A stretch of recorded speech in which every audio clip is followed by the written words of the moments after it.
Hey guys, tonight we begin not with a philosopher or a conqueror, but with a plant that's been confusing, healing, and mildly annoying governments for thousands of years: cannabis.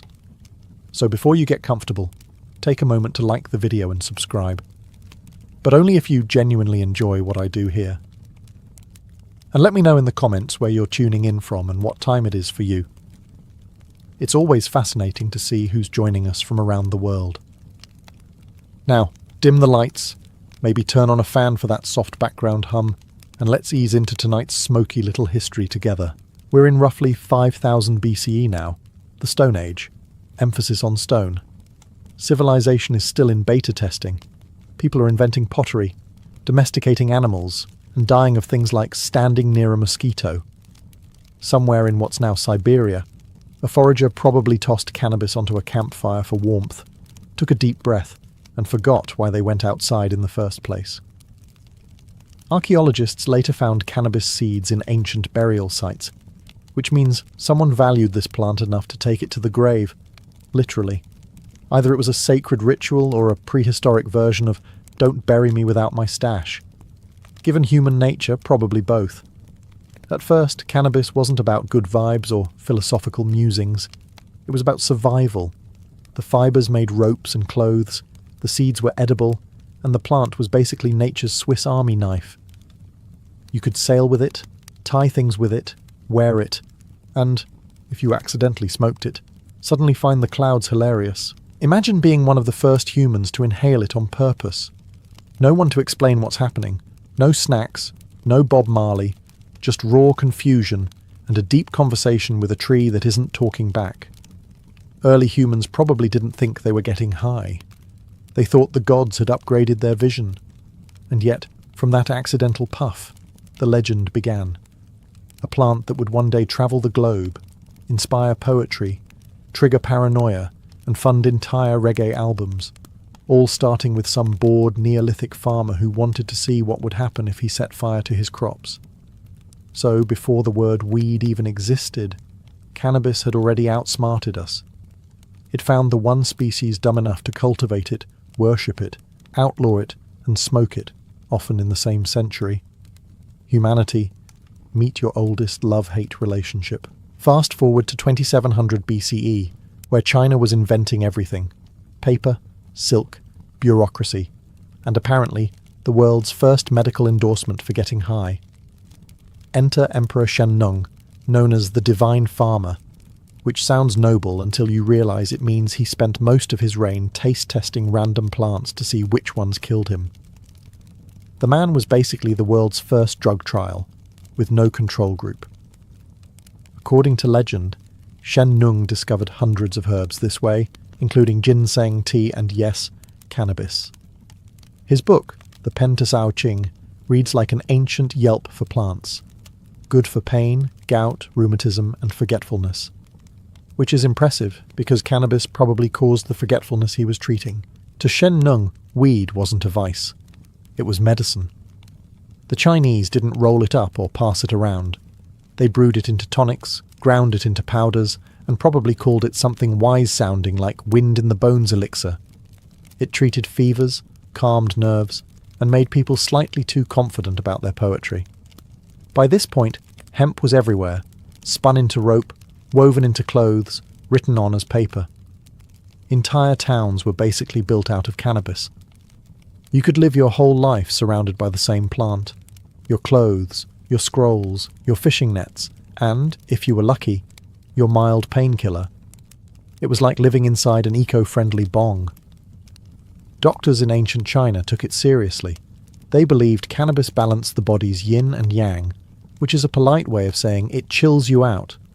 It wasn't recreational yet, but let's be honest, every civilization that says it's using something for spiritual healing usually ends up giggling at shadows. So while the rest of the world was still inventing fire pits and bad decisions, China had already added cannabis to its pharmacy.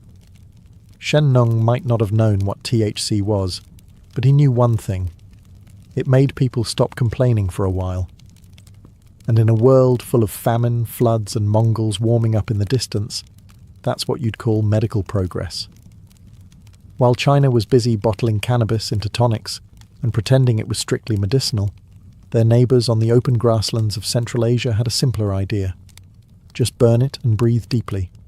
Meet the Scythians, the horse-riding nomads who basically lived outdoors, looked like they hadn't slept since birth, and had a collective attitude best described as armed and unbothered. Around 1000 BCE, these people decided that death rituals were missing something, mainly smoke, not incense, not sage, cannabis. Greek historian Herodotus wrote that the Scythians would throw hemp seeds onto hot stones inside sealed tents. Within minutes, the place filled with thick aromatic clouds, and then, in his words, they would howl with pleasure, which is ancient Greek for someone's about to freestyle under the stars. This wasn't some small ritual puff either. They treated it like a full-body baptism in THC. Imagine 20 warriors, all covered in tattoos and fur, crawling into a tent with burning hemp and emerging spiritually reborn and slightly disoriented. The Scythians didn't have a word for relaxation, but this was probably the closest they got. The smoke wasn't just for fun, it was sacred. It helped them commune with the spirits of the dead, ease grief, and, let's be honest, make the afterlife sound like a pretty good deal. Archaeologists later uncovered golden bongs, yes, literal gold, buried in Scythian tombs, still coated with traces of cannabis residue. That's right, these ancient warriors died the way they lived, stylish, mysterious, and slightly high. You can't buy that kind of historical commitment. Other cultures eventually copied the idea. From Persia to India, nomads and mystics alike began inhaling cannabis smoke during funerals, festivals, and philosophical debates. Because if you're going to question the meaning of life, it helps if the air itself is giving you ideas. So while the Chinese were boiling their medicine and writing about balance, the Scythians were perfecting the ancient art of the hot box. No fancy rituals, no incense, just fire, smoke, and an unspoken agreement. No one opens the tent flap until someone starts seeing gods. While the Scythians were hotboxing tents on the steppes, India decided to make cannabis holy. Because if you're going to inhale smoke and see visions, you might as well make it sound respectable. By around 1500 BCE, cannabis had made its grand debut in the Atharva Veda, one of the 4 sacred Hindu texts. It was listed as one of the 5 sacred plants, said to be a gift from the gods. Specifically Shiva, who, according to legend, discovered it under a celestial tree, took a few hits, and promptly entered a state of divine chill. From that day forward, Shiva was known as the Lord of Bhang, which is arguably the coolest religious title in human history. Bhang, by the way, wasn't smoked, it was drunk. Imagine a smoothie made of milk, spices, crushed cannabis leaves, and the vague promise of enlightenment. Priests, yogis, and festival goers would sip it during ceremonies, praise the gods, and then forget what they were praising halfway through. It wasn't considered rebellious. It wasn't illegal. It was sacred. In temples, cannabis was used to purify the spirit. In villages, it was used to tolerate your relatives. It was medicine, meditation, and mild escape, all in one convenient leaf. Festivals like Mahashivaratri became full-on divine parties, where worshippers stayed up all night singing hymns, dancing, and drinking bhang until they could practically see the universe vibrating. If enlightenment had a recipe, it was probably this: 1 part devotion, 1 part weed, and 1 unfortunate hangover the next morning. And while other civilizations treated cannabis as a ritual tool or trade good, India gave it a personality, playful, spiritual, and stubbornly human. It wasn't just a plant.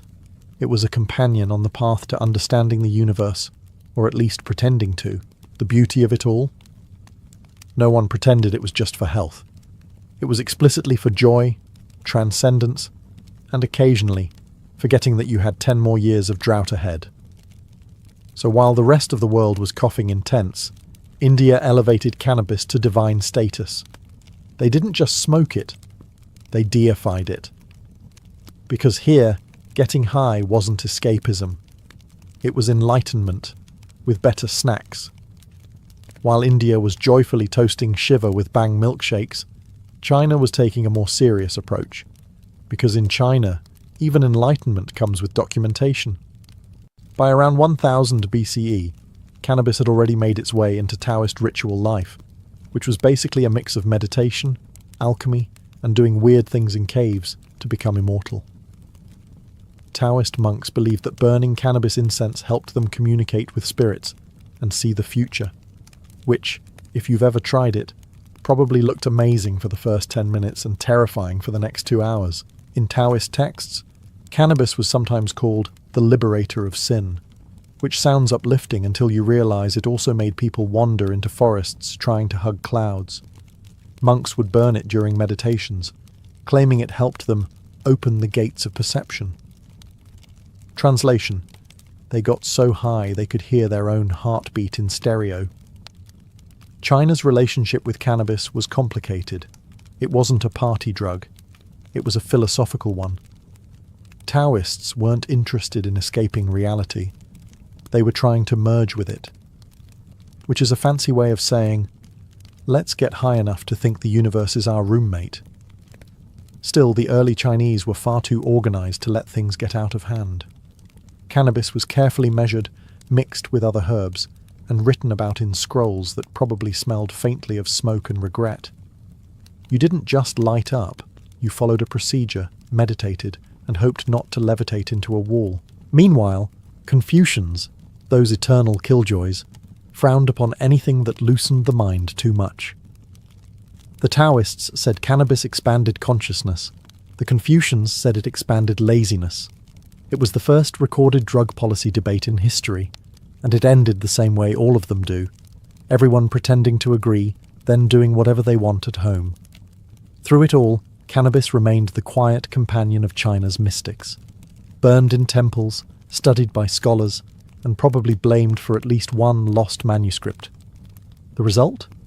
A civilization that managed to turn getting high into a moral, philosophical, and bureaucratic process. Only in China could you inhale the cosmos, but make sure you fill out the right form first. By now, cannabis had earned its place in human civilization, not as a mystical herb or a shady vice, but as the overachieving plant no one could get rid of. You could smoke it, wear it, write on it, build with it, and probably eat it if times got bad. It was the Swiss Army knife of the ancient world, except instead of opening bottles, it opened minds, occasionally too far. In ancient China, hemp wasn't just useful, it was everywhere. Farmers grew it in massive fields, villagers spun it into thread, and scribes turned it into paper. The world's earliest texts were written on hemp, meaning human civilization was literally recorded on weed. Somewhere, a Taoist monk was probably inhaling the same plant another monk was writing, "Stop inhaling this" on. The fibers were legendary, strong, durable, and resistant to decay. Hemp ropes held up fishing nets, tied together ships, and occasionally restrained the same people who got too philosophical after smoking the other half of the plant. Clothing made from hemp lasted longer than marriages, and was only slightly less comfortable. It didn't stop there. Archaeologists have found ancient hemp sandals, bowstrings, and even armor padding, because nothing says battle-ready like a soldier dressed head to toe in cannabis. It's possible that somewhere out there, an army marched into war completely surrounded by hemp, and had no idea they were fighting inside history's first all-natural dispensary. As the plant spread west along trade routes, it conquered new continents without lifting a leaf. The Persians made rope, the Egyptians brewed it into ointments, and the Greeks, naturally, argued about its moral implications over wine. Everyone used it, everyone needed it, and everyone pretended it wasn't slightly suspicious how cheerful their weavers looked all the time. Hemp had become the quiet empire builder.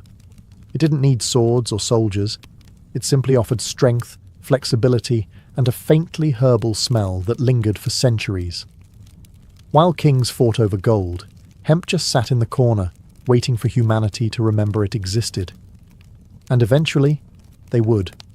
Not for rope, not for scrolls, but for smoke.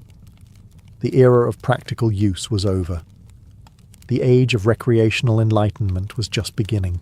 By the time cannabis drifted into ancient Persia, it had already been medicine, rope, and incense. The Persians looked at this miraculous plant and, being Persians, decided it should probably teach them something about the universe. Because in this part of the world, even getting high came with a reading list. The Assyrians were the first to use it regularly, calling it kunubu, which sounds suspiciously like the word cannabis, because it is. They burned it in temples, not for fun, but for divine insight, which is ancient priest code for "we're about to smell colours." When it reached the Persians proper, cannabis quickly found a home among Zoroastrian mystics, who already had fire altars, cosmic dualism, and existential dread. All they were missing was a good mood enhancer. They believed the smoke carried prayers to the heavens, which, to be fair, it did, along with a few brain cells. Then came the philosophers. Persia had no shortage of people who enjoyed sitting cross-legged and debating metaphysics until everyone forgot what the question was. Cannabis fit right in. It dulled pain, softened the edges of reality, and made long conversations about the nature of truth almost tolerable. Ancient accounts mention that some priests used it during rituals to free the mind from doubt. Modern translation: suddenly, everything makes perfect sense. But not everyone approved. As usual, the ruling class caught wind of the idea and panicked. If people could reach the divine without paying temple fees, society might collapse. So cannabis began its long career as a suspicious substance, respected in private, condemned in public, and still passed around behind the incense burner. Persian traders helped spread it further west along the Silk Road, where it picked up new names, new rituals, and a growing reputation for philosophical chaos. By the time it reached Greece, it wasn't just a plant anymore. It was a travelling idea, a portable enlightenment kit with no instructions. So yes, Persia made cannabis philosophical. They turned smoke into spirit, contemplation into a contact sport, and a plant into a debate partner. And like all great philosophical discussions, it ended the same way, with someone saying, "Wait, what were we talking about again?" By the time cannabis floated down the Nile, Egypt was already running on divine bureaucracy. The gods had jobs, the priests had paperwork, and everyone was building pyramids without proper labour laws. Into this mix came cannabis, a small mercy for a civilization that had been collectively overworked for 3,000 years. The Egyptians, being practical, didn't throw big smoke parties like the Scythians or drink bang like the Indians. They used cannabis medically, which is to say, they pretended it was medicine, and then used it for absolutely everything. It appears in the Ebers Papyrus, a 3,500-year-old medical text that lists cannabis as a treatment for inflammation, glaucoma, menstrual pain, and, this is true, bad temper.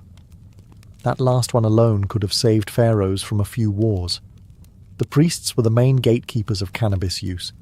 They mixed it into balms, oils, and incense for temple rituals. Picture a high priest waving a censer full of fragrant smoke while declaring it purely spiritual. Sure, and so is tequila. The idea was that the sweet scent would carry prayers to the gods, and probably made everyone in the temple feel a little closer to them. Cannabis even made it to the afterlife. Traces of it have been found in mummy wrappings and burial chambers, which means someone thought, if I'm crossing into eternity, I'm bringing a joint. It's hard to blame them. Eternity sounds long, and the afterlife was rumoured to involve farming again. Women also used it. Ancient Egyptian midwives prescribed cannabis to ease childbirth pain, which was brave, given there were no epidurals, just divine chanting and whatever herbs you could smuggle past the priest. You can almost hear the advice, "Breathe, my queen," and pass the oil. Even the nobility joined in. Pharaohs loved their luxury, and cannabis ointments were applied to relieve royal migraines, possibly caused by the crushing weight of the crown or the endless meetings about pyramid deadlines. In short, the Egyptians didn't just build monuments, they built coping mechanisms. Cannabis wasn't a rebellion, it was a survival tool. When your gods demand perfection, your climate demands sweat, and your workers keep collapsing in the sun, a little green plant starts to look like divine intervention. By the time cannabis reached ancient Greece, the locals had already perfected two national pastimes: arguing and drinking. Naturally, a plant that encouraged both introspection and mild chaos fit right in. The Greeks didn't invent cannabis use. They just intellectualized it, as they did with everything. To them, nothing was sacred until it had been debated, categorized, and turned into a symposium topic. And so began the philosophical relationship between weed and wisdom, or, as Plato might have called it, the Republic of Chill. Greek physicians like Hippocrates and Dioscorides wrote about cannabis in their medical texts, praising its ability to treat inflammation, earaches, and pain of the inner self, which might be the first recorded diagnosis of existential dread. They weren't exactly rolling joints under the Acropolis, but it's safe to say the stuff was around, and probably discussed in that overly serious tone that made everything sound profound. Imagine a symposium, a smoky hall, cups of wine, a half-dozen philosophers reclining on couches, and someone casually mentioning, "My friends, what if reality is an illusion?" Cue nodding, debate, and someone coughing in the corner because they took a little too much medicinal incense. The Greeks didn't see cannabis as scandalous. They saw it as natural. It grew in the wild, cured ailments, and occasionally caused the kind of clarity that ruins friendships. Soldiers used hemp to heal wounds, while thinkers likely used it to wound logic. Everyone had their angle. Even Herodotus, the travel blogger of the ancient world, wrote about the Scythians and their joyous vapours. The Greeks admired it, of course, but pretended to be above such behaviour. You know the way modern people admire yoga retreats but never go. It's not that Greek philosophers needed weed to think deeply. They already questioned everything. Gods, laws, morality, and why sandals hurt so much. Cannabis just helped make those questions feel even more important. So while Athens debated the meaning of virtue somewhere in a quiet garden, a lesser-known philosopher probably stared at an olive tree for 2 hours and whispered, "I think it understands me." And honestly, that's the most Greek thing that's ever happened. When the Roman Empire wasn't conquering people, it was busy conquering their stuff: food, gods, languages, and, naturally, cannabis. The plant crept into Rome quietly, hitching a ride on trade routes and never leaving. The Romans didn't worship it like the Indians, or philosophize about it like the Greeks. They just used it, complained about it, and wrote manuals on it. To a Roman, cannabis was practical. They used its fibers to make ropes, sails, and tents, essential gear for an empire that couldn't stop invading places. Hemp ropes hauled ships across the Mediterranean, tied prisoners, and occasionally doubled as laundry lines for togas soaked in regret. If Rome had a motto, it might have been Veni, Vidi, Vaped. Doctors loved it too. The famed physician Dioscorides, yes, the same Greek guy, Rome borrowed him like they borrowed everything, recommended cannabis for earaches, gout, and pain of the joints, which, to be fair, was probably half the population after years of marching, fighting, and public orgies. It also supposedly reduced sexual desire, the kind of prescription that instantly made it unpopular with the Senate. Meanwhile, Roman women used cannabis-infused oils for beauty treatments, claiming it softened the skin and eased female complaints. Given the quality of Roman plumbing and diet, that's probably the nicest thing their bodies experienced all year. But don't imagine marble statue stoners lounging around the forum. For Romans, intoxication was a moral issue. Wine was civilized. Hashish? Suspicious. Anything that made you too happy without taxation was a problem. So while hemp was everywhere, actually smoking, it was reserved for foreigners, mystics, and that one uncle who never shut up about the stars. Still, it spread through the empire like gossip at a bathhouse. Roman soldiers carried hemp seeds to distant provinces, unknowingly turning half of Europe into potential farmland for the world's most versatile weed. From Britain to North Africa, cannabis took root, quietly, stubbornly, like every idea Rome tried to suppress. So while emperors toasted with wine and philosophers debated virtue, humble hemp was holding the empire together. literally. Sails, scrolls, ropes, and remedies, all courtesy of a plant no one wanted to admit they secretly respected. Rome may have fallen, but cannabis didn't. It simply waited, patient and green, for the next empire to take credit for discovering it.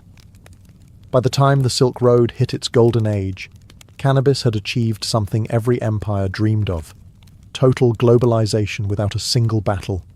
No armies, no conquests, just chill merchants spreading good vibes and better hemp. Picture it: a caravan winding through the deserts of Central Asia, camels groaning, traders sweating, spices perfuming the air, and somewhere in the back, a sack of cannabis seeds labelled "for medicinal purposes." It was the ancient world's version of a carry-on excuse. Along these routes, the plant became a shapeshifter. In China, it was medicine and paper. In India, it was sacred. In Persia, it was wisdom in smoke form. And by the time it reached the Middle East and Africa, it was hashish, portable, potent, and infinitely more fun than religion allowed. Merchants didn't just sell silk and spices, they sold culture. Every trade stop became a swap meet for ideas, stories, and the occasional cloud of aromatic smoke. You could hear Sanskrit hymns blending with Persian poetry, while someone in the corner accidentally invented hotboxing again. The assassins of Alamut, a secretive sect of hashish users in Persia, gained fame along the route. According to chroniclers, mostly biased, nervous Europeans, they smoked hashish before carrying out political assassinations. The truth is murkier. They probably just enjoyed the stuff and were good at stabbing. Still, the legend stuck, and hashashin eventually morphed into our modern word, assassin. A linguistic masterpiece born from paranoia and bad PR. Further west, Arab physicians explored cannabis in medical texts, calling it both a cure for melancholy and a threat to discipline, which, frankly, still describes it perfectly. As for the traders themselves, they discovered an essential truth of business. People will always pay extra for anything that makes them forget they're on a camel for 9 months. The Silk Road turned cannabis into the first truly multicultural plant. It crossed languages, religions, and moral codes, and everyone pretended they were only using it for healing. Whether you were a monk in China, a merchant in Samarkand, or a mystic in Cairo, the smell was the same: smoke, dust, and mild enlightenment. Cannabis had gone viral, and there was no logging off. By the time the Islamic Golden Age rolled around, cannabis had become the polite guest nobody admitted to inviting, but everyone let stay. From Baghdad to Cairo, it wafted quietly through mosques, palaces, and poetry circles, never mentioned too loudly, but always there. The early Islamic world was a cultural powerhouse: algebra, astronomy, medicine, philosophy, and a plant that made all of those things just a little more interesting. Scholars like Avicenna and Al-Razi wrote about cannabis in their medical works, describing it as useful for pain, digestion, and calming of the spirit, which is medieval code for take one and stop arguing about theology for 5 minutes. But Islam had a complicated relationship with intoxication. The Quran forbade alcohol, fair enough, but didn't say much about weed. That left room for interpretation, and wherever interpretation exists, humans immediately find a loophole. Thus, the rise of hashish, the original grey area of divine law. The Sufi mystics embraced it fully. These were the spiritual poets and dancers of Islam, the ones spinning in circles and claiming union with God through music, prayer, and occasionally substances that made God seem unusually chatty. For Sufis, cannabis wasn't a vice, it was a bridge. A fragrant, slightly giggly bridge to the divine. Meanwhile, the religious establishment frowned. Hashish dens popped up from Egypt to Persia, filled with scholars, merchants, and people who were definitely supposed to be somewhere else. Authorities called it a moral plague. Preachers condemned it as the herb of idleness. And yet every crackdown failed, mostly because the enforcers also needed to confiscate large amounts of evidence for personal testing. By the 13th century, Hashish had become the era's open secret. Poets praised it, rulers banned it, doctors prescribed it, and beggars smoked it. Everyone had an opinion, and half of them forgot what it was mid-sentence. So while Europe was busy burning witches and bathing occasionally, the Islamic world was debating whether cannabis brought you closer to God or just closer to a nap. Either way, the result was the same, a civilization at the peak of its creativity, and possibly a little high while getting there. Somewhere in the tangled mountains of 11th century Persia, cannabis got its first real PR problem. The legend begins with a secretive sect called the Nizari Ismailis, who built fortified castles, annoyed empires, and occasionally removed political rivals in creative ways. Their leader, Hassani Saba, ruled from a mountain fortress called Alamut, a name that roughly translates to eagle's nest, because murder headquarters didn't test well with the neighbours. According to medieval rumour, his followers, the Hashashin, smoked hashish before carrying out assassinations, moving in a blissful haze of divine purpose. Chroniclers swore that the drug made them fearless, devoted, and very stabby. It's an exciting story, and almost certainly nonsense. In reality, there's no evidence these men ever used hashish before missions. The myth was probably cooked up by their enemies, who needed a good excuse for why an elite team of mountain zealots kept outsmarting entire empires. Blaming the drugs was easier than admitting the other side just had better planning. "They're not geniuses, they're high," became the medieval version of damage control. But the story spread faster than a rumour at a crusader camp. European knights returned home whispering tales of Eastern killers intoxicated by strange herbs. The word Hashashin mutated through languages until it became assassin. And just like that, a religion, a tactic, and a drug fused into one sensational headline that lasted 900 years. Ironically, the Nizari Ismailis were scholars, engineers and diplomats more than anything else. They built libraries, negotiated treaties, and only killed people when absolutely necessary, which admittedly was still quite often. The idea that they got high before missions probably came from the same chroniclers who believed dragons lived in Ethiopia. Still, the damage was done. Hashish was forever linked with shadowy violence, even though the real connection was medieval gossip and a chronic lack of fact-checking. So next time someone says, "assassin," remember, it started as an overblown rumour about a group of bookish Persians who may or may not have enjoyed herbal incense. The myth survived, the castles fell, and cannabis gained a new reputation, from sacred plant to suspicious substance. And humanity, as usual, learned absolutely nothing from it. By the time cannabis drifted into medieval Europe, the continent had already developed a refined system for handling new ideas. Fear them, ban them, then quietly use them anyway. Hemp had been around for centuries as rope, oil, and fabric. No one thought twice about it. But the moment someone decided to light it up instead of spin it, the church got involved. To be fair, medieval Europe wasn't exactly in a mood for experimentation. Between crusades, famines, and the occasional plague wiping out a third of the population, people were barely holding it together. The church controlled everything: law, medicine, and your odds of eternal happiness. And it wasn't thrilled about substances that made peasants giggle during sermons. Still, cannabis slipped through the cracks. Monks grew hemp in monastery gardens to make parchment and prayer ropes, all while writing moral condemnations of sinful herbs. It's safe to assume at least one monk tried the product and had a profound spiritual moment involving a candle flame and 37 Gregorian chants. By the 13th century, doctors and apothecaries were quietly prescribing cannabis oil for pain, fever, and what they delicately called female complaints. It worked, which made it suspicious. Anything that cured suffering without divine intervention raised eyebrows, and usually torches.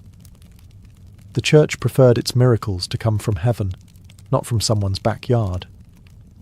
Meanwhile, travellers returning from the Crusades brought stories of hashish dens in the east, dark rooms full of relaxed people who weren't killing each other.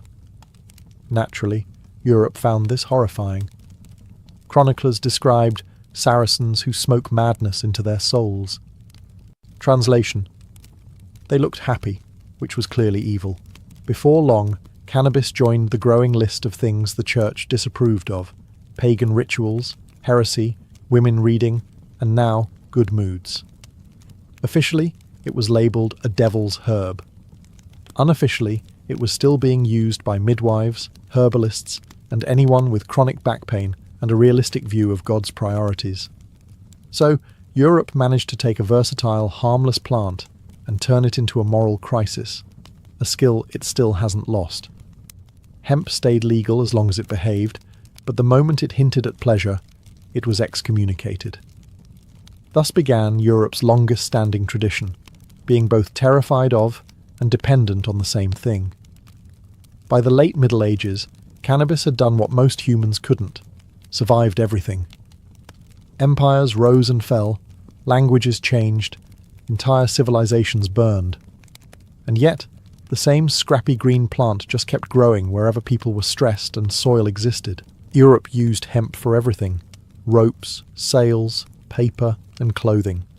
The age of exploration was basically powered by weed, not the fun kind, but the kind that held up ships.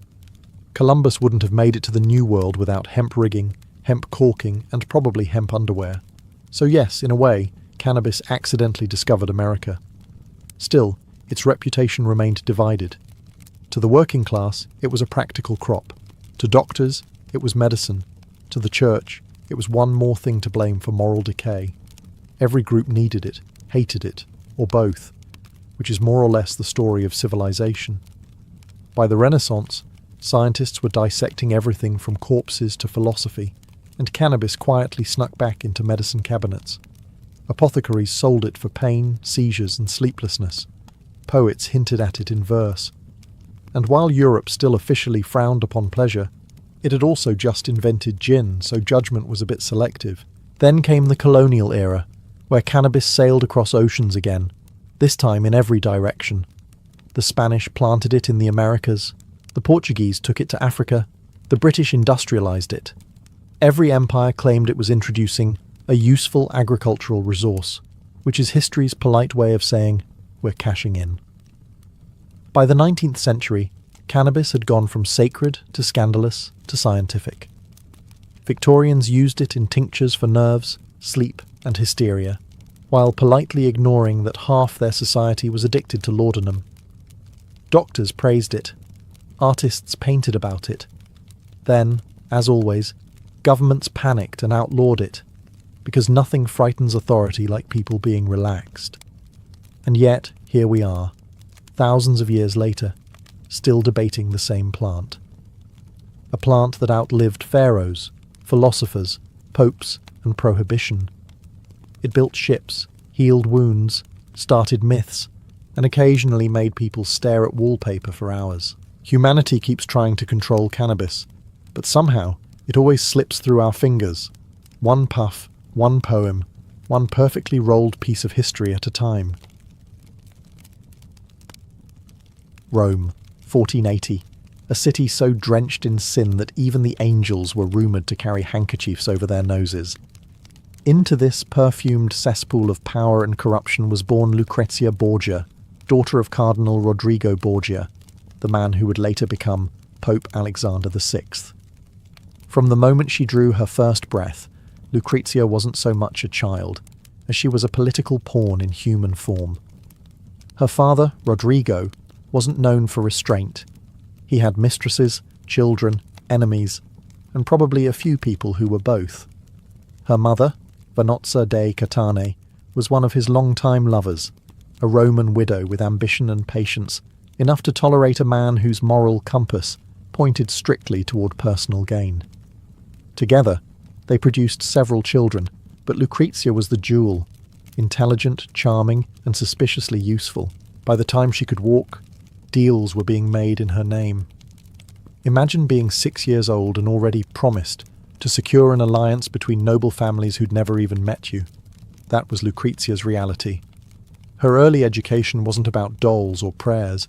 It was about rhetoric, diplomacy, and the art of looking harmless while quietly plotting someone's downfall. Still, young Lucrezia was no villain. Not yet. Contemporary accounts describe her as graceful, fair-haired, with the kind of beauty Renaissance poets could write odes about before inevitably being poisoned at dinner. Her tutors taught her Latin, music, and poetry, skills meant to make her the perfect wife, or more accurately, the perfect bargaining chip. The Borgia's name already carried the scent of scandal, and Lucrezia, though innocent at the time, would inherit its perfume. While her father maneuvered his way to the papal throne through bribes and backroom deals, the young girl watched and learned. She saw that in Rome, virtue was decorative, and survival required flexibility, moral, political, and occasionally anatomical. By the time Rodrigo became pope, the Vatican turned into a family business. Cardinals whispered, rivals schemed, and everyone assumed the Borgia's blonde daughter must be in on the corruption. Whether she was a serpent in silk or merely a dove raised in a nest of vipers would become one of history's favourite debates. When Rodrigo Borgia officially became Pope Alexander VI in 1492, the Vatican didn't just gain a spiritual leader, it gained a family business. The Holy See, once a fortress of piety, or at least good PR, was now an extension of the Borgia household. And like any good Italian dynasty, business meant marriage, money, and manipulation, three areas in which young Lucrezia would soon excel, whether she wanted to or not.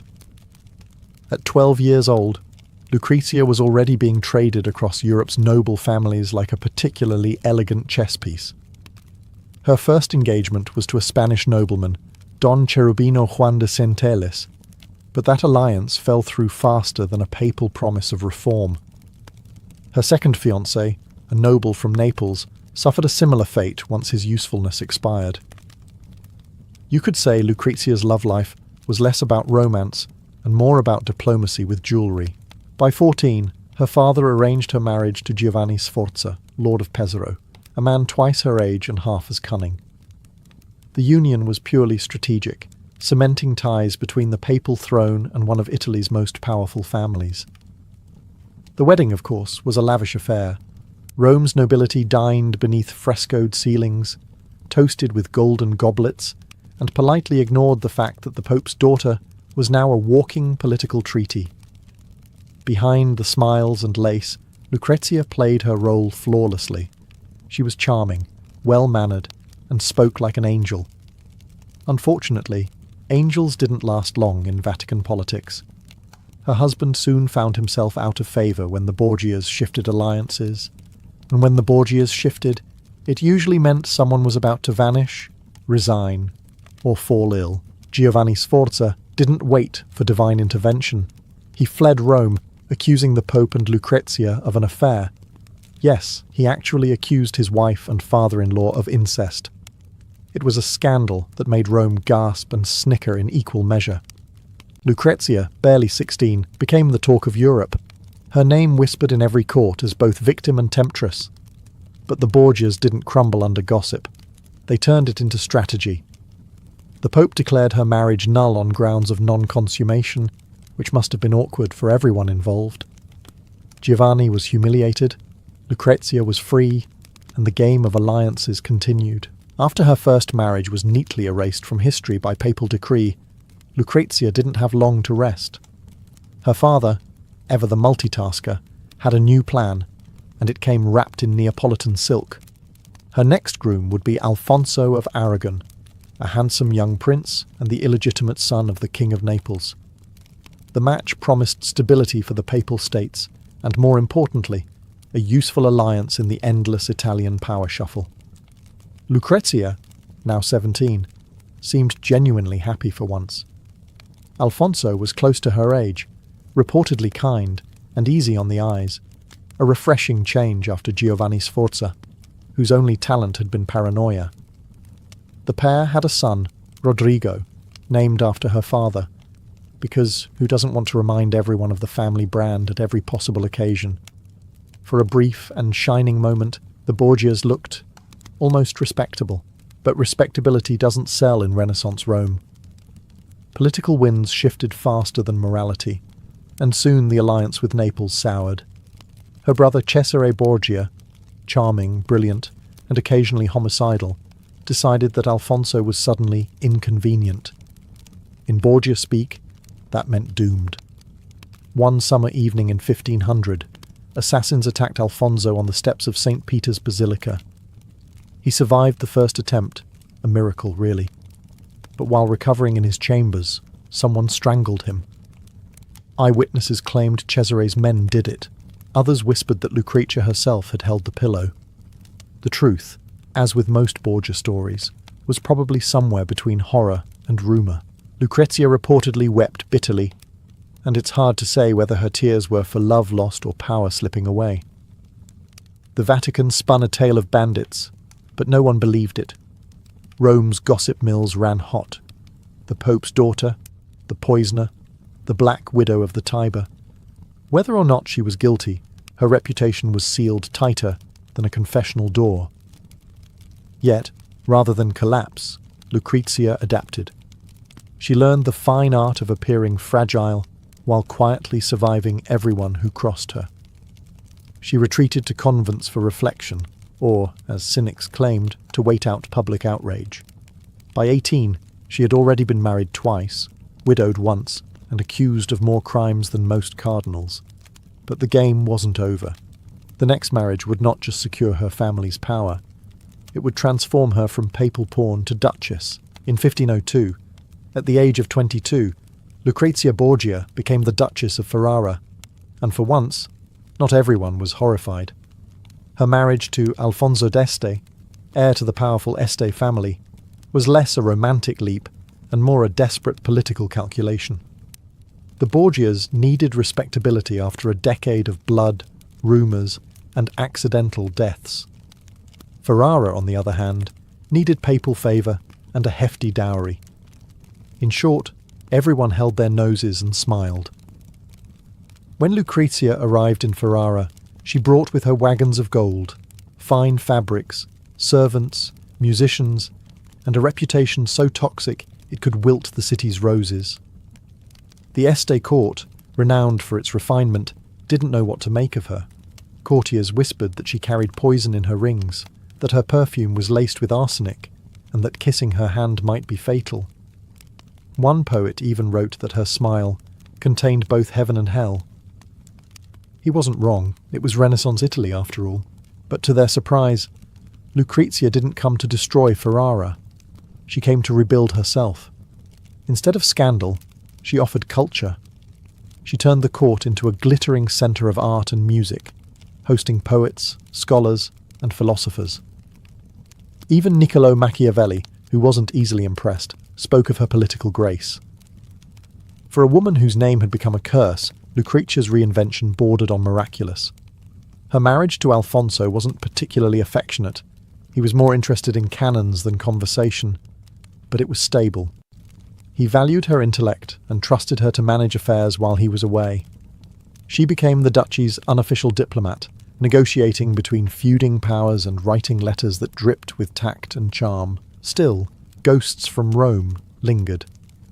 Her father, Pope Alexander VI, died in 1503, supposedly after a bad batch of poisoned wine meant for someone else.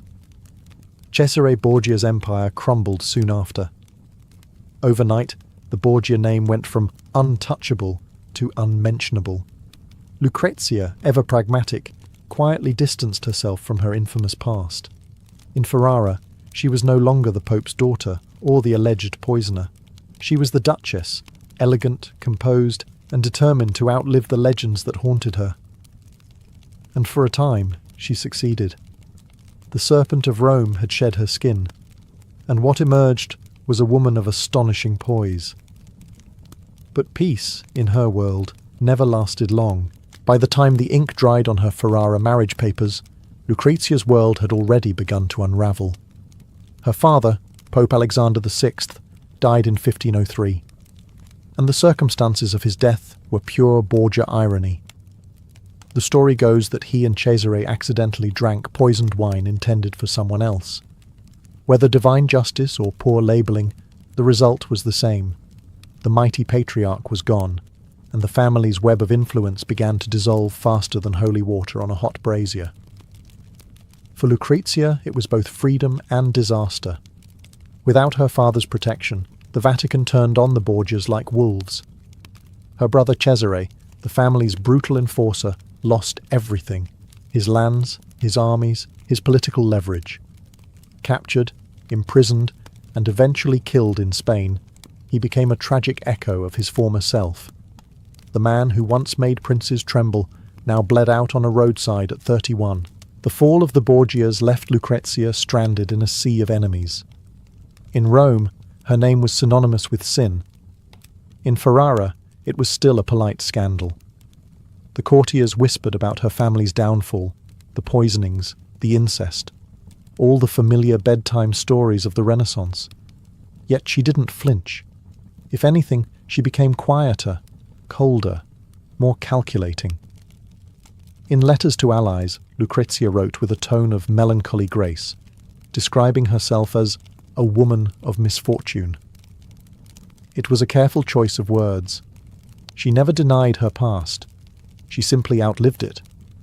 While her relatives were stripped of titles and chased from cities, she remained securely in Ferrara, navigating the political ruins like a survivor of a shipwreck who found herself standing on an island of gold.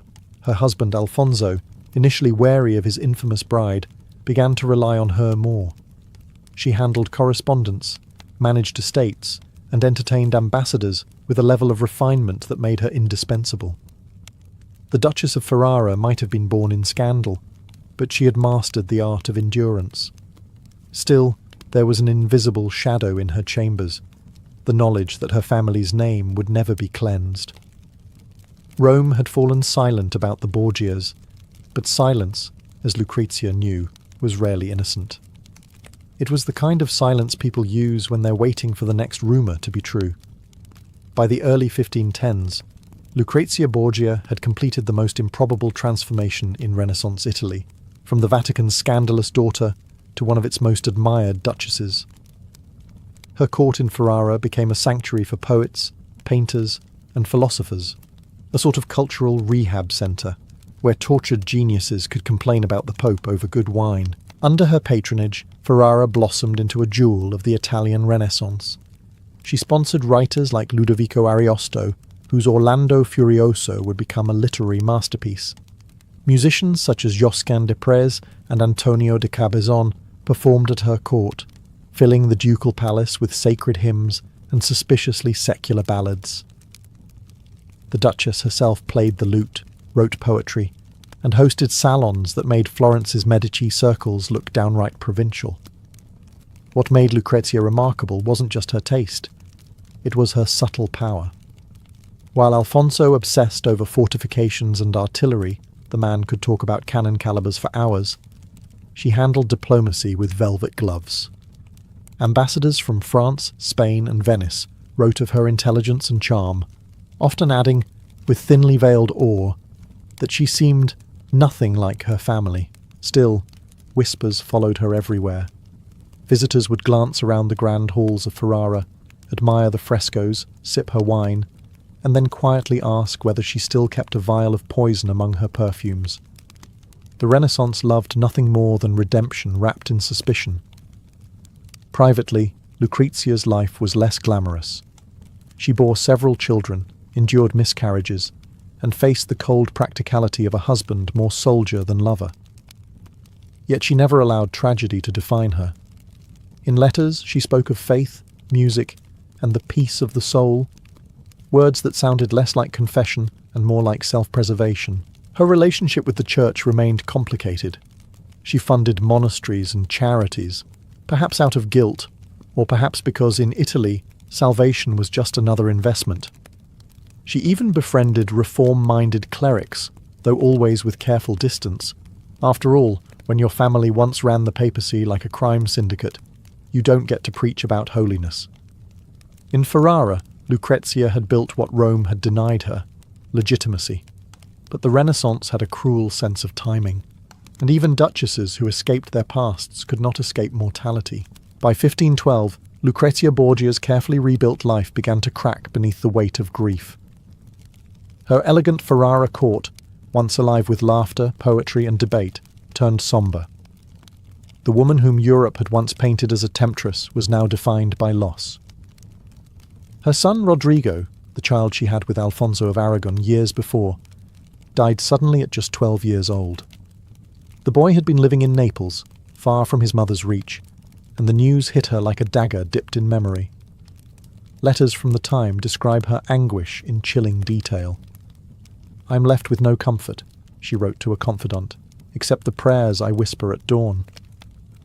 The tone wasn't political, it was human. For a woman accused of every sin under the sun, she suddenly appeared almost saintly in her sorrow. But fate wasn't finished twisting the knife. 2 more of her children died in infancy, and her health began to fail. Some said it was heartbreak, others whispered poison.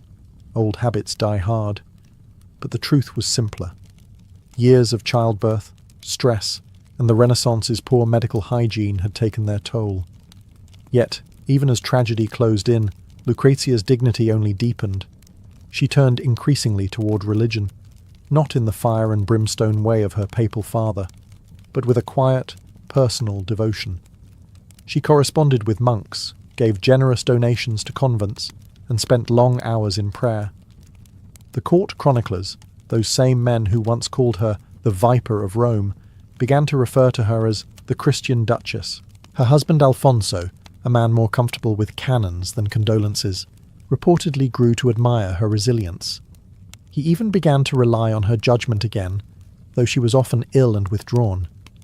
The irony wasn't lost on anyone. The woman once accused of scheming through poison and lust now represented piety and composure. To outsiders, it looked like redemption. To Lucrezia, perhaps, it felt more like exhaustion. The games of politics, the deaths, the whispers, all of it had burned through her spirit. But she wasn't done yet. Her final years would prove that even in frailty, she could still command the stage. And this time, there would be no need for masks or intrigue, just a quiet reckoning with the legend she had become. By 1518, Lucrezia Borgia was no longer the glittering duchess who had once enchanted Ferrara's salons. She had become something quieter, softer, yet still magnetic. The gossip mongers of Rome had moved on to new scandals, and in their silence, Lucrezia found peace. Her days revolved around her children, her faith, and the daily rituals of a court that no longer required her to prove herself. Her eldest surviving son, Ercole, was being groomed as the next Duke of Ferrara. She adored him, writing letters filled with gentle advice and a touch of fatalism, as though she knew time was short. Her husband, Alfonso, still occupied himself with politics and fortifications, but their marriage had settled into a kind of quiet partnership. Whatever love once flickered between them had evolved into something sturdier, mutual respect, or perhaps shared endurance. Still, there were shadows. Lucrezia's health, already fragile from years of childbirth and stress, worsened. Chronic fevers, exhaustion, and fainting spells left her bedridden for days. But in true Borgia fashion, she refused to let illness strip her of grace. Visitors described her as serene, almost luminous, even as her body failed her. In June of 1519, she went into labour once more, her 10th pregnancy. The child, a girl, was stillborn. Complications followed, and infection set in. Renaissance medicine being what it was, mostly herbs, prayers, and wishful thinking, there was little to be done. As the fever worsened, Lucrezia asked for confession, received the sacraments, and requested to be left alone with her chaplain. Accounts from those final days describe her as calm, accepting, and resolute, the opposite of the woman painted in pamphlets as the Vatican's seductress. On June 24, 1519, Lucrezia Borgia died at the age of 39. Her last words reportedly were a prayer for her children and for the peace of those who wronged me. Ferrara mourned sincerely. Poets wept, courtiers spoke of her kindness, and even those who had doubted her grace admitted she had died as a true Christian lady. The duchy buried her in the convent of Corpus Domini, a quiet sanctuary that suited her better than any gilded palace. In death, she achieved what she had been denied in life. Silence, not the silence of rumour, but the peace of finally being left alone. Death didn't end Lucrezia Borgia's story. it made it immortal. Within months of her passing, the pamphlets, poems, and chronicles of Europe went to work, reshaping her life into myth. To some, she was the perfect Renaissance monster, the Pope's daughter who dabbled in poison, lust, and intrigue. To others, she was the innocent pawn, a woman trapped in a web spun by men far more ruthless than she. The truth, as always with the Borgias, was both and neither. Writers of later centuries adored her contradictions. Victor Hugo painted her as the deadly femme fatale of his 1833 play Lucrezia Borgia. Donizetti turned that same myth into an opera, letting her voice soar through arias of guilt and vengeance. Painters portrayed her with golden hair and cold eyes, one hand clutching a goblet, the other resting on a skull, half Madonna, half executioner. Even Machiavelli, who had met her brother Cesare, hinted that her political finesse made her as formidable as any prince. Yet those who read her surviving letters found something different. A woman who spoke tenderly of her children, who worried about convent accounts, who prayed daily, and who signed her name, "Your most devoted Lucrezia." There was no venom, no seduction, only intelligence and melancholy. Her legend survived because she embodied the Renaissance contradiction itself. Beauty and corruption, grace and ambition, sanctity and sin. She lived in an age where men poisoned cities and called it diplomacy. But because she was a woman, her every smile became suspicion. The same world that forgave popes for murder never forgave Lucrezia for surviving it. Centuries later, historians began to reclaim her humanity. Modern scholarship sees her not as the she-devil of Rome, but as a political survivor born into an impossible family. She played her role because she had no choice, and played it well enough to leave a legacy that still captures imaginations 500 years later. In the end, Lucrezia Borgia became exactly what history loves most, a riddle with perfect handwriting. Whether she was saint or serpent depends on who tells the tale. But one thing is certain. Few women ever danced so gracefully on the knife's edge between damnation and immortality. And even in death, the world kept whispering her name. At the heart of ancient Rome, between the Aventine and Palatine hills, stood a monument to chaos and glory, the Circus Maximus. It wasn't just an arena. It was Rome's beating heart, pulsing with dust, danger, and divine madness. On race days, half the city poured in. Over 200,000 people packed shoulder to shoulder, shouting, sweating, and praying that their favourite team wouldn't crash before the first turn. From a distance, the circus looked like a sun-bleached colossus, stretching nearly 600 metres long. Inside, it was pure frenzy. Senators reclined under silk awnings, their rings glittering in the light. Commoners cheered from the stone terraces, waving scraps of coloured cloth, red, blue, green, or white, the banners of their beloved racing factions. Even the emperor himself would lean forward when the signal dropped. As eager as the butcher or baker seated below, trumpets blared. The charioteers, young men with more courage than sense, tightened their reins and whispered prayers to Fortuna, goddess of luck. Horses stamped and snorted, their bronze fittings glinting under the sun. Then, with a blast of the mapper, the white starting cloth, the race erupted. 12 teams thundered forward, wheels clattering, sand exploding under hooves. The noise was so loud it made the marble quake, the air filled with the smell of sweat, leather, and burnt oil. In a heartbeat, the crowd was possessed, shouting names, cursing rivals, clutching bets. And the danger was no illusion. One wrong turn at the spina, the central divider, and a charioteer could be flung into the stands, or crushed beneath his own horses.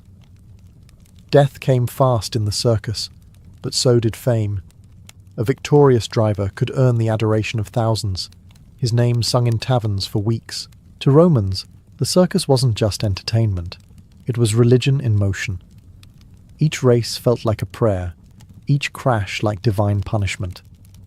It was where gods and gamblers met, where emperors courted popularity, and where the poorest slave could feel, if only for a moment, the thrill of command.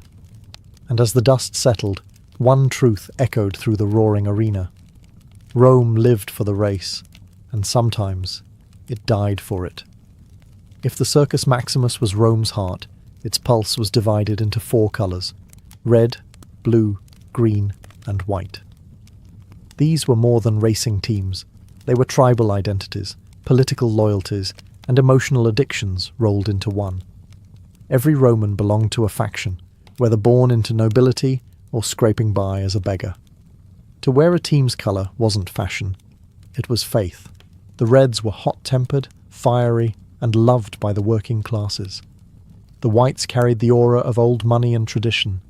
The Greens, backed by merchants and the rising middle class, were known for their cunning and their willingness to bribe officials to adjust results. The Blues, perhaps the most infamous, counted senators and emperors among their patrons. They represented the elite, the disciplined, the untouchable. These factions weren't just names shouted at races, they were full-blown corporations. Each had stables, trainers, financiers, priests, and spies. They bought the best horses from Spain and North Africa, trained their drivers like warriors, and maintained networks so vast they could rival military intelligence. Some factions even owned slaves who specialized in cheering, professional fans whose only job was to scream louder than the opposition. Fights between supporters were as common as the races themselves. Streets erupted into riots when a favourite charioteer lost unfairly, or a rival's driver was accused of sabotage. Imagine modern soccer hooliganism, but with swords and torches. Emperor Nero once tried to calm the chaos by supporting both the Greens and Blues, but instead of peace, it made things worse. Everyone wanted imperial favouritism, and no one wanted to share it. For the fans, victory wasn't just about winning, it was about identity. If your faction triumphed, you walked home taller. If it lost, you drowned your shame in cheap wine and vowed revenge next time. Children were baptised in team colours. Wives left husbands who supported rival factions. More than one duel began over whether a driver from the Greens had intentionally clipped a Blues wheel. In the end, the Circus Maximus wasn't just a racetrack. It was Rome's social battlefield. And when the colours clashed, it wasn't horses that collided. It was the soul of the empire itself. To the roaring crowds of the Circus Maximus, charioteers were nothing short of gods on wheels. They were the rock stars of ancient Rome, adored, envied, and often dead before 30. Their names echoed through taverns and markets: Scorpus, Diocles, Porphyrius, men who could turn a lap around the spina into a small eternity of glory. But behind the glamour was grit. Most charioteers weren't born noble. They were slaves, bought and trained by the racing factions from a young age. The lucky few earned freedom through victories. The luckier ones lived long enough to spend it. Training began in the stables, where boys learned to harness 4 horses at once. 2 tons of muscle, chaos, and divine temperament. The reins were wrapped around their waists, so if they fell, the horses dragged them until the ground stopped them, or didn't. Each chariot was a lightweight death trap of wood and leather, built for speed, not safety. Drivers leaned forward, knees bent, whipping their horses while watching for rivals trying to cut them off at the turning posts. The trick was balance: lean too far, and you flipped; too slow, and you were crushed from behind. One race could turn a nameless slave into a celebrity, or into a stain on the track. Still, the rewards were irresistible. A successful charioteer could earn tens of thousands of sesterces per season, fortunes that rivaled senators. The legendary Gaius Apuleius Diocles retired after 24 years of racing with a fortune equivalent to hundreds of millions today. He could have bought a city. And yet, even he admitted that every victory came with a price. Bones broken, horses killed, friends lost. The fans loved them obsessively. They painted portraits of their favourite drivers on walls, wore miniature charms in their likeness, and shouted prayers for their safety. Some even left offerings at shrines to ensure their idol's success: hair, coins, or, in true Roman fashion, curses against rival racers. The charioteers knew the truth. They weren't just athletes, they were gladiators on wheels. Every race was a battle disguised as sport, and every lap a flirtation with death. And in a city that worshipped spectacle, dying dramatically was almost as good as winning. When the signal dropped and the mapper fell from the magistrate's hand, time itself seemed to hold its breath. The gates burst open, and 12 chariots lunged forward like unleashed beasts. The roar of the crowd hit like thunder. For the next 7 laps, roughly 5 miles, the Circus Maximus became a storm of speed, dust, and danger. The track, lined with gleaming sand, circled the Spina, a central divider decorated with statues, shrines, and the famous obelisks stolen from Egypt. These sacred markers gave the race a sense of divine theatre, men battling for glory beneath the gaze of gods. But nobody was thinking about Apollo or Neptune when the wheels started rattling. They were thinking about survival. Charioteers leaned low, the reins wrapped around their bodies for control, the whip flicking with deadly precision.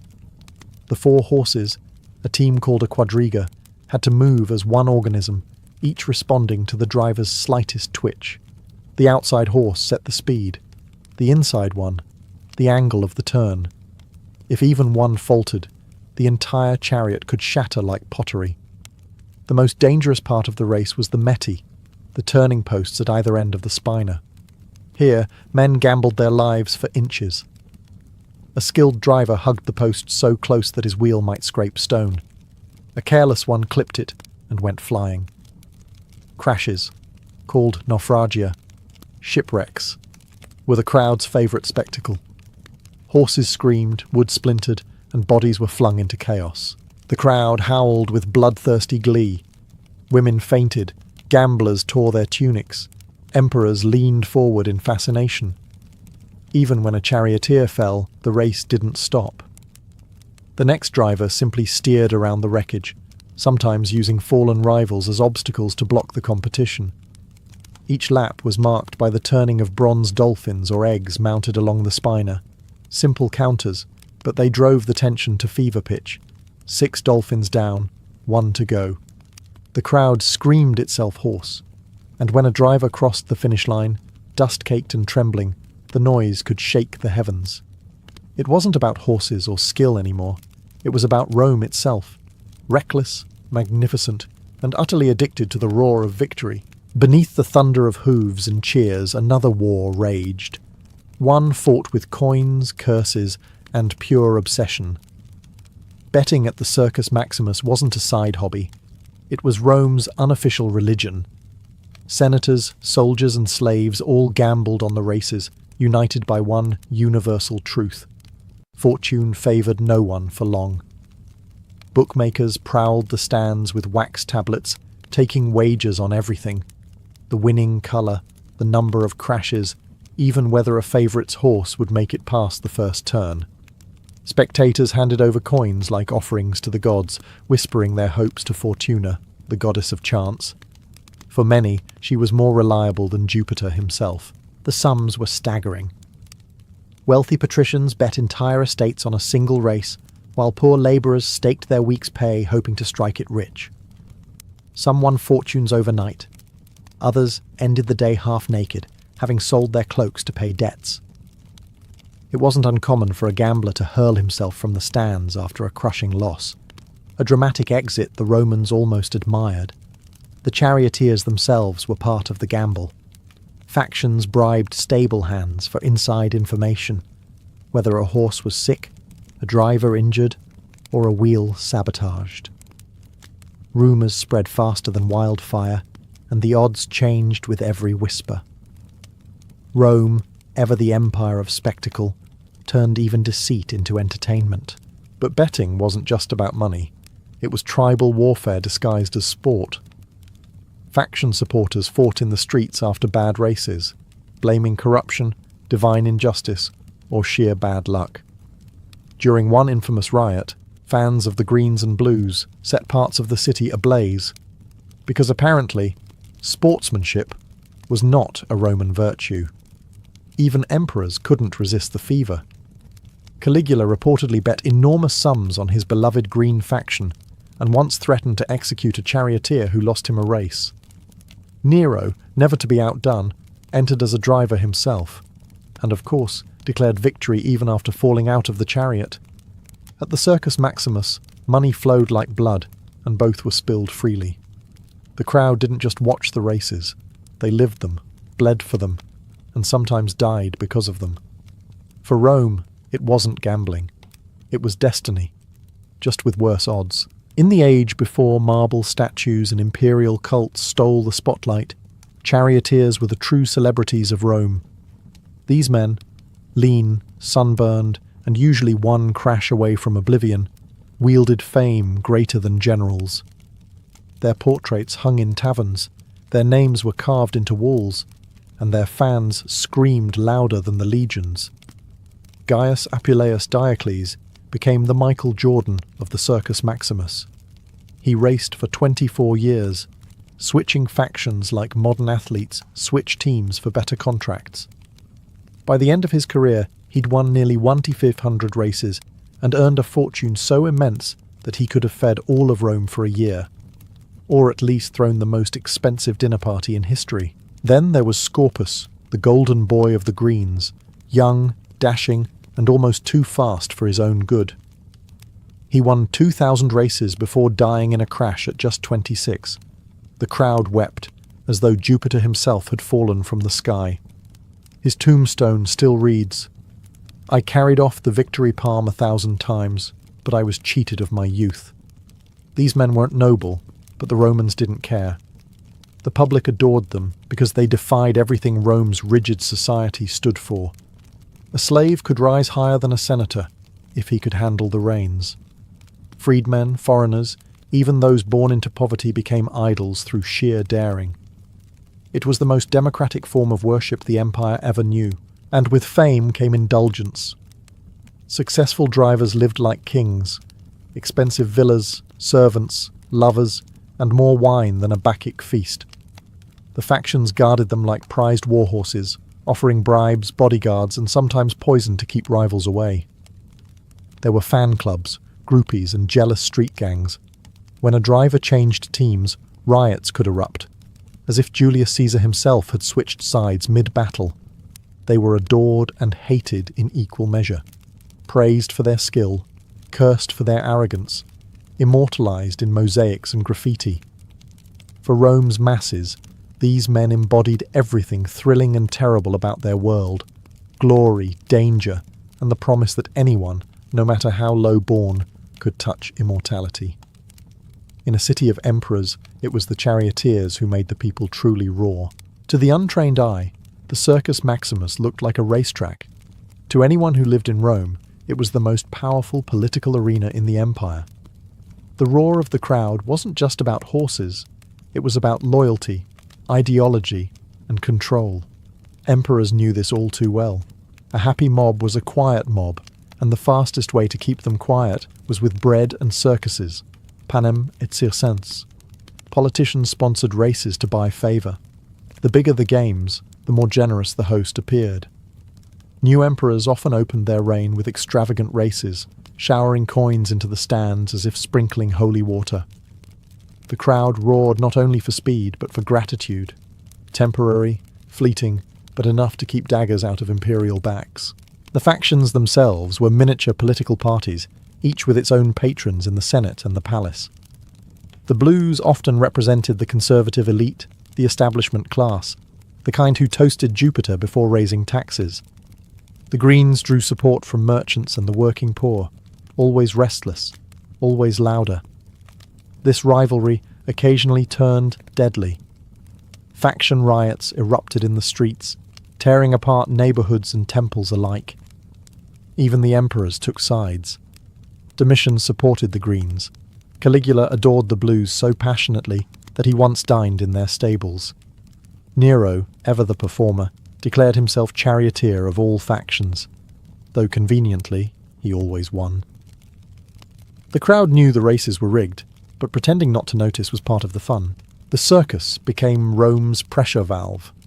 When taxes rose or grain shipments failed, the mob didn't storm the Senate. They booed the emperor during the races. Those boos mattered.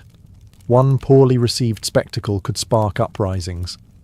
Emperor Justinian learned this centuries later in Constantinople, when faction riots at the Hippodrome nearly destroyed the city. Rome had written the manual, others merely copied it. To the emperors, the circus was both blessing and curse, the place where their people's joy could keep them in power or end their rule in an afternoon.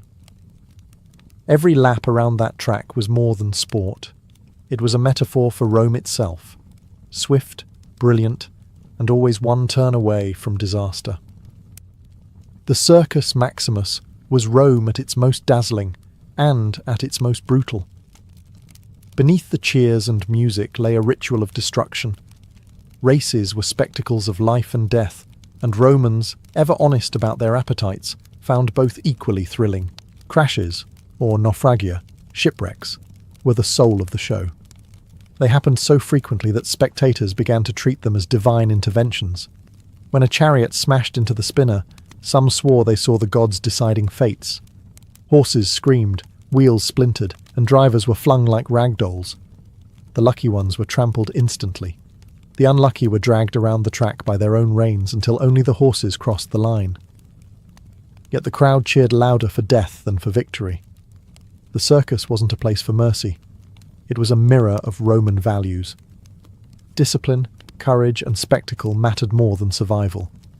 When a driver crashed, the audience would rise as one, shouting his name, honouring him not as a victim, but as a hero who gave everything to the race. The dead didn't leave quietly. They became legends in dust. The wreckage didn't just stain the sand, it fed the city's hunger. Repair crews swarmed the track between races, dragging away shattered chariots, blood and bones, while musicians played to drown the sound. Moments later, the next race began, and the crowd was ecstatic again, as though the last tragedy had never happened. For all its violence, the circus wasn't chaos. It was controlled madness. The Romans prided themselves on order, even in brutality. Engineers maintained precise timing of laps, priests blessed the spina before each event, and the emperor watched from his gilded box to ensure the gods, and the masses, were appeased. It was this balance of danger and decorum that made the circus immortal. The people didn't just want entertainment, they wanted transcendence, that fleeting sense of being part of something larger, louder, and bloodier than themselves. And when the dust finally settled after the last race, the smell of sweat, wine, and crushed flowers hung over the stands, the scent of Rome's greatest addiction. In victory or in wreckage, the circus always gave the crowd what it needed most, a reason to feel alive. For nearly 1,000 years, the Circus Maximus echoed with thunder, hooves, cheers, and the heartbeat of an empire. But as Rome's glory faded, so too did its greatest spectacle. The end didn't come in one dramatic crash. It came quietly, like a dying ember flickering out in the dust it once ignited. By the 4th century, the old gods had fallen out of favour. Christianity swept through the empire, bringing with it a disdain for pagan bloodlust. Bishops called the races sinful distractions. Yet even then, the people resisted. The circus had become more than religion or ritual. It was tradition, identity, and memory. For generations who had nothing left to worship, the roar of the crowd was the last sound of Rome that still felt divine. But the empire's coffers grew thin, and so did its patience. The massive upkeep of the circus, its horses, drivers, and prizes, became too expensive to maintain. The factions once rich with imperial sponsorship began to crumble. Without steady funding, the stables emptied, the chariots broke down, and the once proud banners of red, blue, green and white faded into silence. The Gothic wars and foreign invasions sealed its fate. The circus, once the pride of the capital, became a battleground, then a dumping ground. Weeds overtook the track where Circus once raced. Statues fell. The obelisks were carted off to decorate papal Rome, as if Christianity wanted to tame the ghost of its pagan past. By the time the Western Empire fell, the great stadium was a ruin, but in memory, it never stopped roaring. For centuries afterward, the people of Rome still told stories of the circus. They imagined the sun glinting off the reins, the crowd rising in unison, the cry of victory slicing through the air. Even in ruin, the shape of the track remained visible, a scar across the city that refused to fade. Today, tourists walk the flattened field where 500,000 once screamed, and the silence feels almost sacred. You can still sense the ghosts, the horses, the dust, the impossible speed. Because Rome may have fallen, but the Circus Maximus, that mad, glorious heartbeat of a civilization, never truly stopped running. In the 12th century, France was the stage of Europe's greatest performance, and the French court its most glamorous lie. From the outside it glimmered with chivalry, piety, and elegance. But behind those velvet curtains lay a world of whispered affairs, poisoned loyalties, and dangerous games of love and inheritance. King Louis VII, pious to the point of obsession, dreamed of a holy kingdom governed by virtue. His courtiers, however, dreamed of something far more earthly. Each other's spouses, fortunes, and titles. The court at Paris and later at Poitiers buzzed with poetry and scandal in equal measure. Troubadours sang of courtly love, that polished poetic form of adultery that somehow made cheating sound divine. A knight could pledge his pure devotion to a married lady, and if her husband objected, well, clearly he just didn't understand romance. At the centre of this glittering hypocrisy stood Queen Eleanor of Aquitaine, bold, intelligent, and far too alive for the dull religiosity of her husband. She brought with her a southern sensuality that the northern clergy found terrifying. Eleanor's court became a paradise for poets, lovers, and opportunists. There, love was sport, gossip was currency, and fidelity was a matter of creative interpretation. The nobles played their parts well. Behind every gallant bow and polite smile was a calculation, a favour owed, a rumour planted, a letter exchanged at midnight. Marriages were political traps, not unions of affection. One wrong word, one misplaced glance could destroy an entire lineage. The court's moral theatre stretched from the halls of Paris to the great duchies of Champagne and Aquitaine. In these glittering chambers, where minstrels recited verses about unattainable love, real women and men risked their lives to make those verses true. Affairs weren't just acts of passion, they were acts of defiance, a rebellion against arranged marriages and rigid hierarchies. But the 12th century court was a dangerous stage. Behind the lace and Latin poetry, there were spies, priests who confessed secrets to bishops, servants who overheard lovers, and nobles who weaponized rumour as efficiently as any sword. In this kingdom dressed in silk, every kiss was political, and every act of love could be the start of a war. If France had a heartbeat in the 12th century, it pulsed through Eleanor of Aquitaine. Born into one of Europe's wealthiest duchies, she was everything the medieval world pretended women weren't supposed to be. Brilliant, seductive, and dangerously independent. When she married Louis VII of France, the match was supposed to unite piety and power. Instead, it created one of the most combustible pairings in royal history. Louis was devout, cautious, and utterly humorless, the kind of man who would apologize to God before enjoying dinner. Eleanor, by contrast, was raised in Aquitaine, a land of poetry, music, and open flirtation.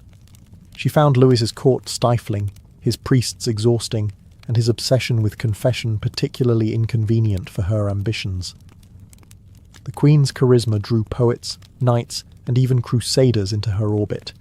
She wasn't just a consort, she was the cultural engine of France. But admiration easily turned to rumour. During the Second Crusade, Eleanor accompanied her husband to the Holy Land, and tongues wagged across Europe. Chronicles whispered that she spent more time in the company of her handsome uncle, Raymond of Poitiers, than with her husband. Whether true or not, it was the sort of story that burned reputations faster than torches through parchment.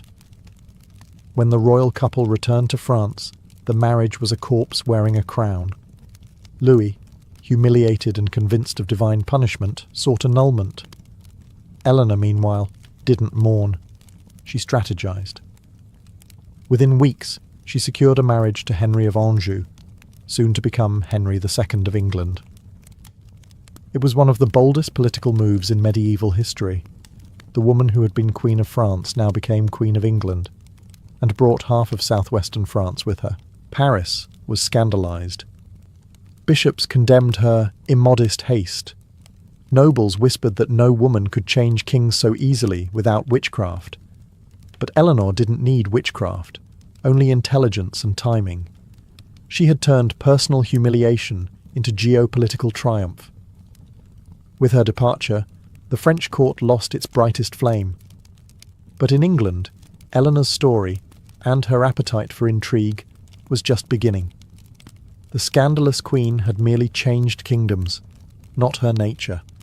And soon, her influence would shake Europe again. When Eleanor of Aquitaine married Henry of Anjou, soon to be Henry II of England, Europe held its breath, and then immediately started gossiping. The union united England, Normandy, and Aquitaine into one vast empire, but it also joined two of the most combustible personalities of the Middle Ages. Henry was brilliant, restless, and explosively temperamental. Eleanor was equally intelligent and twice as proud. Together, they were magnificent and utterly disastrous. At first, their marriage burned bright. Henry admired her wit and experience, and Eleanor enjoyed finally having a husband who wasn't terrified of her. Their court became a theatre of intellect and ambition. Diplomats marvelled at their power. Troubadours sang of their beauty, and enemies trembled at their combined influence. But in a court where words were weapons, affection quickly turned into rivalry. Henry's appetite for control was legendary. He managed his lands, his clergy, his barons, and, disastrously, his wife, as though all were extensions of his crown. Eleanor, accustomed to ruling in her own right as Duchess of Aquitaine, chafed at being reduced to a royal ornament. She retreated to her beloved Poitiers, where she surrounded herself with poets and philosophers. But behind the verses and dances, rebellion brewed. Rumours swirled through both courts. Henry kept mistresses, some noble, some not. Eleanor, wounded but defiant, began corresponding with discontented nobles, and most dangerously, with her sons. Their letters, written in careful code, spoke of honour, inheritance, and justice, polite medieval words for revolt.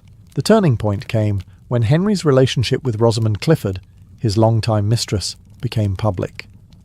Chroniclers later embroidered the story with jealousy and poison, claiming Eleanor hunted Rosamund through a labyrinth with a dagger in hand. While likely apocryphal, it captured the truth in spirit. Eleanor's humiliation was not something she would forgive. By the time she reached her 50s, the queen who had once charmed Europe now stood at the centre of a family civil war. Her sons, Richard, Geoffrey, and Henry the young king, rose against their father with Eleanor's quiet blessing. In a world ruled by kings, Eleanor's pen had become her sword, and the scandal that began as a domestic quarrel would soon shake the thrones of both England and France. By 1173, the great Angevin Empire, ruled by Henry II and shadowed by Eleanor of Aquitaine, was not so much a family as a battlefield with royal titles. Henry's sons were handsome, ambitious, and fatally aware that their father had no intention of letting them rule anything meaningful. They had the crowns, but he had the keys. The eldest, Henry the young king, had been crowned during his father's lifetime, but was treated more like a decorative heir than a co-ruler. Richard, destined for legend as the Lionheart, seethed in Aquitaine under his mother's influence, while Geoffrey of Brittany schemed with the cunning of a man twice his age. Eleanor, exiled from court and nursing years of humiliation, saw in her sons a chance for vengeance disguised as justice. The rebellion began quietly. Letters, alliances, promises. Eleanor encouraged her sons to rise against their father, framing it as a fight for autonomy rather than revenge. Soon, the French king Louis VII, her former husband, joined the cause, proving that in medieval politics, grudges had excellent memory. France armed the sons, and the empire cracked. Henry, furious and betrayed, crushed the rebellion with brutal efficiency. His soldiers tore through Aquitaine, castles loyal to Eleanor fell one by one. When the revolt collapsed, Henry's rage turned homeward. His sons begged forgiveness. Eleanor, however, received none. Captured while trying to flee to her lands, she was imprisoned. A queen turned prisoner by her own husband. For 16 years, Henry kept her under guard, moving her between castles like a dangerous relic. Courtiers whispered that she spent her days writing poetry, her nights planning revenge. Her daughters married into Europe's great courts, her sons continued to rebel, and still she waited. To the outside world, Henry had triumphed. Yet the victory soured. His sons despised him, his allies distrusted him, and his wife, the most brilliant woman in Christendom, became a living symbol of his tyranny. The royal scandal that began as a family argument now consumed half of Europe, and as Henry aged, the bars of Eleanor's prison began to rattle. For nothing in history stays confined forever, least of all a queen with unfinished business. For 16 long years, Eleanor of Aquitaine lived behind stone walls, a queen reduced to rumour. Locked away by Henry II, she was moved from castle to castle under heavy guard. Her crime wasn't treason in the legal sense, it was far more unforgivable. She had defied her husband publicly and brilliantly. In the 12th century, that was rebellion enough. But even in captivity, Eleanor remained a presence. She sent quiet letters through sympathetic servants, maintained contact with her daughters across Europe, and kept her name alive in every courtly whisper. When poets sang of noble ladies wronged by cruel lords, everyone knew who they meant. Henry could cage her body, but not her legend. The king, meanwhile, was slowly devoured by his own dynasty. His favourite son, Henry the young king, died in rebellion, begging his father's forgiveness on his deathbed. Geoffrey of Brittany was trampled to death in a tournament. Only Richard and John remained, one noble, one venomous, and both would betray him in their turn. Henry's pride began to rot from within. His long affair with Rosamund Clifford ended in tragedy when she died, leaving the court heavy with gossip that Eleanor had somehow reached her rival from afar. The labyrinth, the poisoned cup, all myths, but myths born of fear. Even imprisoned, Eleanor's reputation for vengeance haunted him. By 1189, age and exhaustion had stripped Henry of the fire that once built an empire. His sons rebelled again, this time led by Richard, with Eleanor's blessing. The French king Philip II, son of her old husband Louis, joined the assault. Surrounded, sick, and betrayed, Henry finally surrendered. When he saw the list of rebels and found John's name, his youngest and once beloved son, he reportedly turned his face to the wall and muttered, "Now, let everything end." And it did. Henry died that same year, broken by family and fortune. When the news reached her, Eleanor was released, not in triumph, but in inevitability. The queen who had once shaken thrones stepped back into daylight at nearly 70. And as her chains fell away, so too did the last shadow of Henry's reign. The prisoner was free, and ready to rule once more. When Henry II died, the crown passed to his most formidable heir, Richard the Lionheart, warrior, crusader, and his mother's truest son. His first act as king was not to parade through London or punish his father's allies. It was to free Eleanor of Aquitaine. After 16 years of confinement, she walked out of captivity with the dignity of a woman who had known she'd win eventually. The court gasped. Age had not diminished her presence. At nearly 70, Eleanor still commanded rooms with a glance. She wore her years like armour. And Richard, ever the soldier, understood that his mother's mind was sharper than any general's sword. He made her his co-ruler in practice, if not in title. She governed in his absence, managed his treasury, and brokered peace where his temper could not. But even this new reign carried its share of scandal. Richard's own passions, whispered to include both men and women, fed endless court gossip. His mother ignored it. She'd seen far worse. Instead, she focused on keeping his vast empire from imploding while he chased glory in the Third Crusade. When Richard was captured and held for ransom by the Holy Roman Emperor, it was Eleanor who saved him. Nearly 80 years old, she rode across the Alps, negotiated with princes, and raised an impossible ransom, 150,000 marks, a sum so vast it nearly bankrupted England. Chroniclers wrote that she moved like a lioness seeking her cub, yet even triumph carried sorrow. While Richard fought and schemed abroad, his younger brother John stirred rebellion at home, whispering that England would be better ruled by him.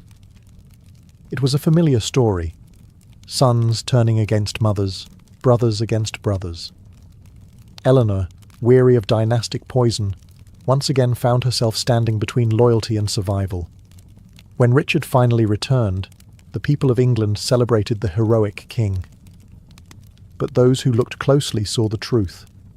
The empire stood because of his mother's will. She had outlasted 2 kings, rebellions, imprisonment, and scandal, and still held power with nothing but intellect and endurance.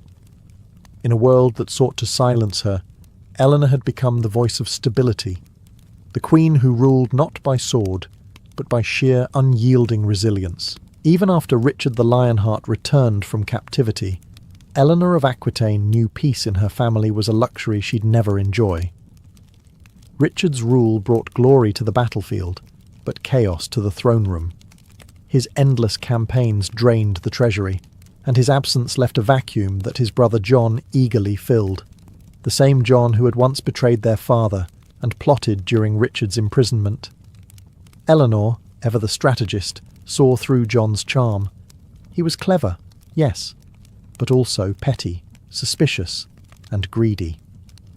Where Richard inspired loyalty through valour, John demanded it through fear. Eleanor spent her final years trying to hold together the empire her son seemed determined to destroy. She negotiated truces, calmed nobles, and wrote letters that carried more authority than any royal decree. But for the first time in her long and storied life, she was running out of allies and time. When Richard was struck by a crossbow bolt during a siege in 1199, Eleanor rode to his side. The dying king, ever stoic, told her not to weep. "You gave birth to kings," he said, "and kings do not die with tears." His death shattered what little unity remained in the Angevin dynasty. John seized the throne before Richard's body was even cold. At 77, Eleanor could have retired to a convent. Instead, she mounted her horse once again, travelling across Aquitaine to secure support for her youngest son.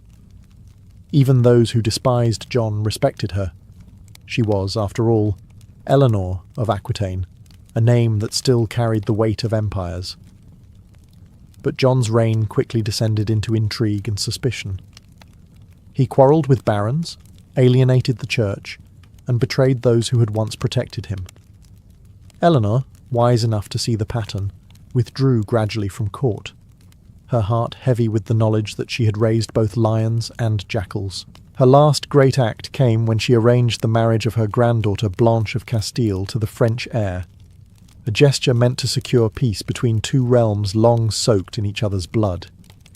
The old queen had spent her life amid betrayal, scandal, and war, but in her twilight she achieved something her kings never could, a fragile, fleeting peace. And for Eleanor, that was victory enough. By the dawn of the 13th century, Eleanor of Aquitaine had outlived nearly everyone who had ever tried to control her. 2 kings, several lovers, countless enemies, all gone. She remained, a relic of an age she had shaped with her wit and willpower. At almost 80, she was both revered and feared, a living legend whose very name could silence a room.